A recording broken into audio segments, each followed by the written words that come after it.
The People's Potato were the first people to do urban agriculture out at Loyola. I don't know when that started, probably in the 2000s at some point. But basically, when we started the food system project, we were interested in urban agriculture. This is back in 2010, so urban agriculture was a growing thing. It wasn't as big as it is now, but there was more and more interest in it.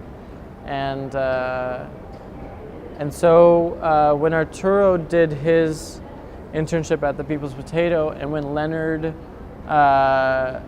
decided to do the tea garden at Loyola, we just went out there, and it was so evident that this is like, compared to the downtown campus, which has very little public space, very little green space, a lot more restrictions. Like Loyola, big green campus, a lot of it really not landscape very much, like just grass everywhere.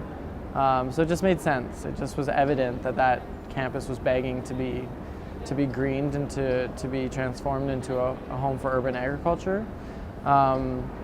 So that summer is when we started to think like, okay, well, what would a agricultural campus at Loyola look like? And so that was the summer of 2010. So in the fall, when these 5 interns came on, we decided to focus exclusively on the Loyola Farm project. And and so they all worked on different portions of that vision throughout the fall. And then we had a student in the winter who did the beekeeping. And I left shortly thereafter, so as I understand, that kind of just lit the fire, and then people were interested in Marcus Lobb was working for the greenhouse with Arlene, and they were really interested in maximizing the educational potential of Loyola Farm Project. So they created the City Farm School out of that, and really expanded the gardening happening around the solar house back there. And so that, I think, happened really throughout 2010 and into 2011. And then I believe they had the first City Farm School in the winter of 2012, I think, was the first year. Yeah. And then, yeah. Oh, hey. I'm talking about you. Of course. So, yeah, I think the City Farm School has just continued to grow and grow every year, and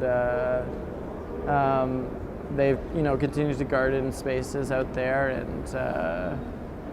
and now I know beekeeping's happening. I think last year was the first season that they had bees out there. It was a SAF project funded by the SAF. And I know they've been planting fruit trees. I don't know exactly what is where, and I don't know if there's information online about that, but I do know that they've planted several fruit trees on the campus. And they took the plan very seriously that Nick had drafted. And then we'd also looked at the potential for the roof of the Student Center building to be a green roof, to have a greenhouse put on it. So we had a study done actually by engineers, structural engineers, looking at the rooftop capacity there, and they found that it was carbon reinforced, so it's very strong. It can handle 100 pounds per square foot, which is more than enough to add another floor or to put a greenhouse or to put a green roof. So yeah, I guess it all really started around 2009, 2010. And then it's just grown and grown and grown.